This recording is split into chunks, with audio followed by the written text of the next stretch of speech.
Hello EMS learners and welcome. आज हम सीखेंगे गेट के बारे में और इसे गेट मास्टर एंट्री फॉर्म का उपयोग करके कैसे बनाया जाता है। किसी भी ऑर्गेनाइजेशन में बाहरी दुनिया के साथ सभी मटेरियल ट्रांजैक्शंस निर्धारित गेट्स के माध्यम से ही होते हैं, जो संचालन और सुरक्षा के लिए एक महत्वपूर्ण नियंत्रण बिंदु होते हैं। EMS में गेट मास्टर एंट्री फॉर्म एक प्रमुख मॉड्यूल है जो सभी एंट्री और एग्जिट पॉइंट्स पर कंप्लीट नियंत्रण स्थापित करने और बनाए रखने के लिए डिजाइन किया गया है। ये सुनिश्चित करता है कि हर मटेरियल का ट्रांजैक्शन, चाहे वो इनवर्ड हो या आउटवर्ड, सही ढंग से ऑथराइज, रिकॉर्ड और मॉनिटर किया जाए।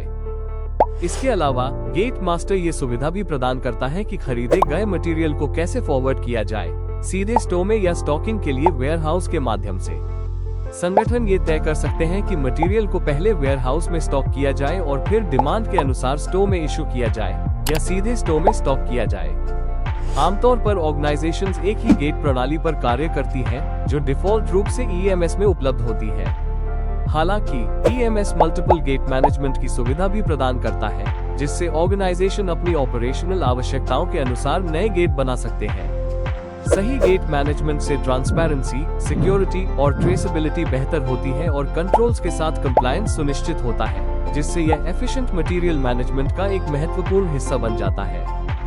गेट पर दो प्रमुख एक्टिविटीज, चालान आउट और GRN की जाती है। यदि कई गेट हो तो इन एक्टिविटीज को अलग अलग गेट इंचार्ज द्वारा संभाला जा सकता है। एंट्री फॉर्म एक होने के कारण EMS एक सुविधा प्रदान करता है जिससे यूजर्स को स्पेसिफिक गेट्स पर असाइन किया जा सके, साथ ही उनके एंट्री फॉर्म के एक्सेस राइट्स भी कंफर्म करता है।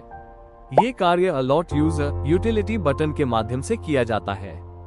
इससे ये सुनिश्चित होता है कि केवल अधिकृत गेट इंचार्ज ही अपने असाइन किए गए गेट के लिए ट्रांजैक्शन कर सके, जिससे नियंत्रण और अकाउंटेबिलिटी सुनिश्चित रहती है। आइए समझते हैं कि गेट मास्टर में गेट कैसे बनाया जाता है। सबसे पहले EMS गेटवे मेन्यू से गेट मास्टर एंट्री फॉर्म खोलें। नया गेट बनाने के लिए ऐड बटन पर क्लिक करें। गेट का नाम एंटर करें। यदि वही नाम पहले से मौजूद है तो EMS मैसेज दिखाएगा और डुप्लीकेट से बचने के लिए उसे दोबारा एंटर करने की अनुमति नहीं देगा। लिस्ट से मटेरियल फॉरवर्ड एरिया चुनें। ये तय करता है कि गेट से एंट्री के बाद मटेरियल किस स्थान पर भेजी जाएगी। गेट को ऑथराइज यूजर को असाइन करने के लिए उस यूजर को चुनें जो इस गेट पर डेटा एंट्री करेगा और अलॉट यूजर यूटिलिटी बटन पर क्लिक करें। जिस यूजर को चुनना है उसे टिक करें और यूजर नाम पर डबल क्लिक करके उस यूजर को इस गेट की डेटा एंट्री के लिए रिस्पॉन्सिबल बनाएं। फिर अलॉट यूजर फॉर्म को बंद करें।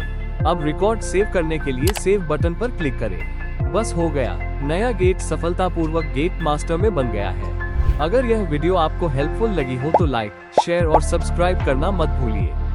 Thank you for watching.